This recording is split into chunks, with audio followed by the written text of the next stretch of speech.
Recently I had a request from a viewer to help him with an air conditioning problem. He also stated that the air conditioning worked fine if he would jump a wire directly to the air conditioning compressor, but it would not work on its own. I got to thinking about that and I thought, surely there's other people that are having the same type of issue, so I decided to make a video for him and for you about this issue. Now in his case, he was working on a 2004 Chevy Colorado with a 2.8 engine, but this same issue could be true of many different vehicles, so it might apply to you as well. So how do we approach a problem like this? Well, just like any problem, we need to follow any clues we have, gather the evidence, and let that evidence lead us to the problem. Now, letting the evidence lead us to the problem proves what is good or what is bad. So what is our first clue? Well, it cools normally when he applies power to the pigtail at the compressor. Now remember, he asked me how the AC compressor works, and he also stated that it cooled normally when he put power to the compressor. So in this case, the compressor is working normally. Or is it? Why is it not working normally? Because the AC system has two sides, the mechanical side and the electrical side. The mechanical side is working, but the electrical side is not. Now keep this in mind. When we're trying to solve a problem, we need to not only understand how the system is supposed to work, but we need to be sure we're asking the right questions. Here's the parts of the basic AC system. Right now we're going to focus our attention on the AC compressor itself. The compressor's only job is to pump refrigerant into the system. The entire system does the cooling. Now remember, he stated that it cooled normally when he put power to the compressor. So what does putting power to the compressor actually do? Let's look at the diagram. Here's our diagram for the compressor controls. In it you're going to find the AC compressor, the AC compressor relay, and the run crank relay. Now notice that this is a partial breakdown of the underhood fuse block. The dotted line means there's a lot more in that fuse block than we're seeing here, but right now this is all we're going to focus on this diagram. So we have power all the time, and notice that it is not fused into the run crank relay. It does stop at an open, and it also stops at an open inside the AC compressor relay. Here's the ground circuit that comes up from the bottom, and notice that it goes right through the AC compressor clutch because it should have continuity. So at rest there should be power at fuse 77 into the compressor relay. And at rest there should be a ground to and through the compressor clutch as long as there's continuity in the clutch windings. Now caution, don't be fooled. Pause the video right now, study this diagram, and explain how could we be fooled. Well, if the clutch coil is open, that would mean that there is no continuity, and that means nothing can pass right through it. Now I'm going to enlarge this diagram so that I can make this point a little more clear. Here's our AC compressor clutch and the symbol for it. Now this symbol is for a closed coil. So since it's closed, something can pass right through it. Now if that coil were to open, nothing could pass through it. That would mean there would be no continuity in the clutch. Now I've altered that little symbol to show it being an open coil. Nothing can pass through it. If the coil has an open, there's no continuity. That means nothing can pass through it. However, the remaining part of the circuit still has continuity. If the coil inside the clutch is the only thing open, the integrity of the rest of the circuit is still there.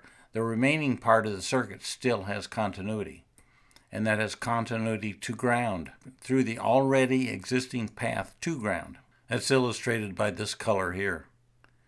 Now remember, continuity means nothing can pass through it. It does not mean the circuit is good. So again, in your testing, don't be fooled. Now you stated that the system works when you fed power directly to the pigtail on the compressor. And I'm assuming you did that by jumping battery plus like this directly to the compressor.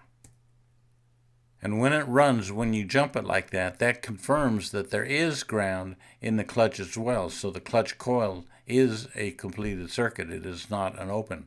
Otherwise, the compressor would not run. So that is evidence that there must be continuity in the clutch coil. Now you jump power to the compressor clutch, but we need to know what should feed power to the pigtail. This relay needs to close, but to do so, the control side needs to have power. So fuse 23 needs to be good. Now you stated that the system works when you fed power direct to the pigtail on the compressor. Now I assume by saying the system works, what you mean is that it cools well. And that would also mean that the engine is running. And that would confirm that fuse 23 is good, because otherwise it wouldn't run. Because fuse number 23 is an ignition fuse. The engine is running, so fuse number 23 also powers the ignition. More evidence. And the engine is running, so the run crank relay is also good. More evidence.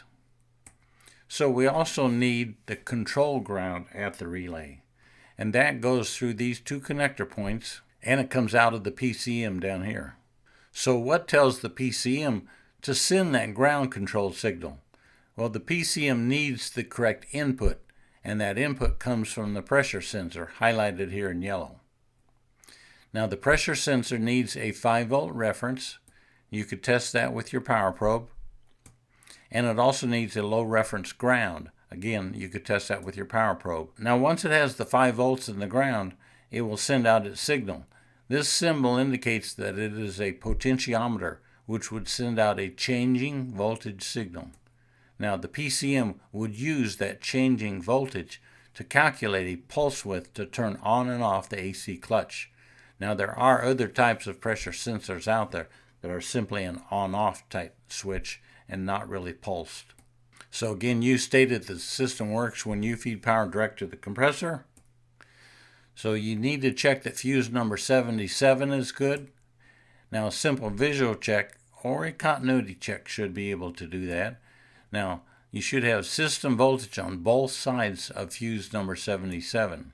If fuse number 77 is good, we need to check the compressor relay is good. Now, you can do that again with your power probes. You should have system voltage on the input side and system voltage on the output side with the clutch in the off position or the AC turned off. But when you turn the AC on and the clutch is in the on position, you should have voltage on that input side, but now you should have ground on the output side.